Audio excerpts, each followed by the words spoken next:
विनोद जी, मैं एक सवाल मेरा आपसे है, क्या ये कांग्रेस की फेलियर है टोटली, क्यों कोऑर्डिनेट नहीं कर पा रही?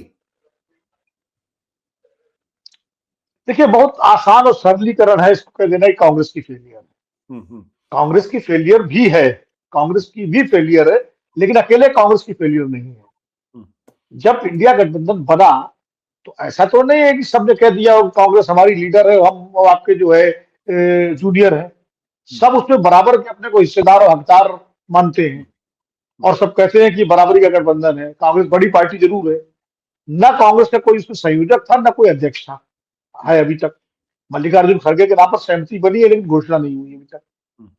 कांग्रेस 5 राज्यों के चुनाव में लगी थी, सही बात है। कांग्रेस को लग रहा था, जैसा कि तुषार ने कहा, कि अगर 2 पर 2 हो जाता तो सीन बदल जाता। तो कांग्रेस कोशिश में थी कि वो इस बार्गेनिंग पोजीशन में आ जाए विधानसभा चुनाव में अच्छा करके, इसलिए वो टाल रही थी सीट शेयरिंग और सारी चीजों को, जो उसकी एक रणनीति थी वो उल्टी पड़ गई। कांग्रेस जो है वो हार गई चुनाव 3 राज्यों में बुरी तरह से, और नतीजा ये हुआ कि, लेकिन ईमानदार थे गठबंधन को लेकर के। तो भाई नीतीश कुमार को किसने रोका था सारी बैठक बुलाए? कौन नहीं आता? कांग्रेस भी अपने नेताओं को भेजती। शरद पवार को किसने रोका था? उद्धव ठाकरे को किसने रोका था? या लालू यादव को किसने रोका था? भाई अरविंद केजरीवाल को, ममता जी को किसने रोका था? आपकी पहल पे बुलाते ना कि भाई हमको करना है, और उस काम को आगे बढ़ाते। कमेटी मीटिंग तो बनी गई थी, सब कुछ कांग्रेस के ठीक उस पर डालने की क्या जरूरत थी? आप करते, और अगर कांग्रेस मना करती तब उसकी जिम्मेदारी होती। एक बात, इसलिए खाली कांग्रेस को जिम्मेदार ठहराना। दूसरी बात यह है कि क्षेत्रीय दलों ने कांग्रेस से जमीन छीनी है। कांग्रेस की जमीन पर बिहार में लालू नीतीश है, कांग्रेस की जमीन पर ममता है, कांग्रेस की जमीन पर अखिलेश जी है, कांग्रेस की जमीन पर सारे क्षेत्रीय दल है। अब वो चाहते हैं कांग्रेस उनके लिए उनकी रक्षा भी करे, और साथ में जो जब पार्लियामेंट में जब उनके एमपी सस्पेंड हो तो कांग्रेस खड़ी हो, जब उनके यहाँ ईडी के छापे पड़े तो कांग्रेस खड़ी हो, और कांग्रेस उनके लिए कंपोस्ट खाद भी बने, मतलब कुर्बान हो जाए। तो हर पार्टी का, अच्छा, राहुल गांधी न्याय यात्रा निकाल रहे हैं, इसकी बड़ी आलोचना कर रहे हैं सारे जेडीयू।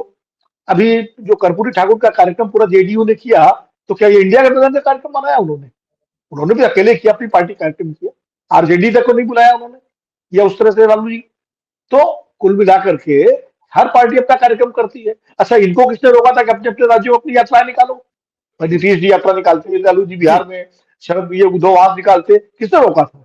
तो सवाल ये है कि सारा ठीका ठोक गए। और दूसरी बात ये, मैं तुषार जी की एक बात से सहमत नहीं हूँ, माफी के साथ। राहुल गांधी की यात्रा को ट्रैक्शन नहीं मिल रहा है, ये आपका नजरिया हो सकता है। आप मणिपुर में देखिए, अब मेघालय में देखिए, अरुणाचल में देखिए, और अगर ट्रैक्शन न मिल रहा होता तो हेमंत विश्व शर्मा इतने डिस्टर्ब नहीं होते कि बात बात में हर जगह रोक रहे हैं और गुवाहाटी के अंदर नहीं आने दे रहे हैं।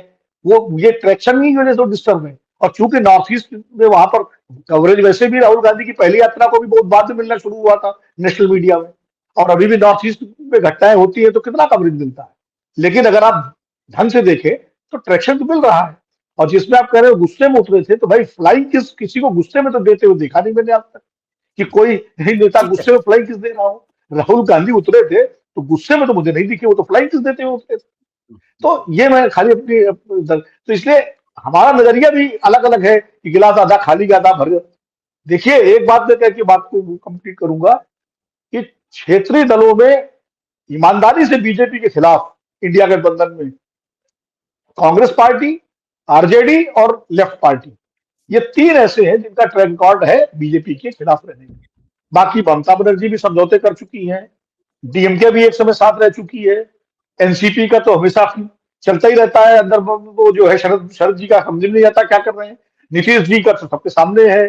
तो इसलिए हाँ, और समाजवादी पार्टी ने भी कभी कोई समझौता नहीं किया है। मुलायम सिंह जी के साथ रिश्ते बहुत अच्छे थे, तो 1-2 बार कुछ मिला जुला मामला हुआ है कुश्ती टाइप का। लेकिन तो आइडियोलॉजिकली जो है, ईमानदारी की जहां तक बात है कि एक आइडियोलॉजिकली चैलेंज देना और लड़ना बीजेपी से, ये बड़ी दिक्कत है इंडिया गठबंधन के सामने। कहने की अलग बात है, लेकिन उसको लेके कोई बहुत ठीक है। ईमानदार, मैंने जो कहा ना कि मुझे शक क्यों हो रहा है इनकी मंशा पर, मुझे शक इसीलिए हो रहा है इनकी मंशा पर कि जिस तरह से बयानबाजी हो रही है, जिस तरह से जानबूझ के जो बात हम आप समझ रहे हैं, ये सारे लोग समझ रहे हैं, क्या ये नेता नहीं समझते?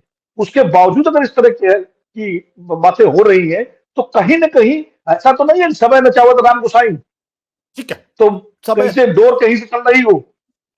सत्य हिंदी का ऐप डाउनलोड करें गूगल प्ले स्टोर पर।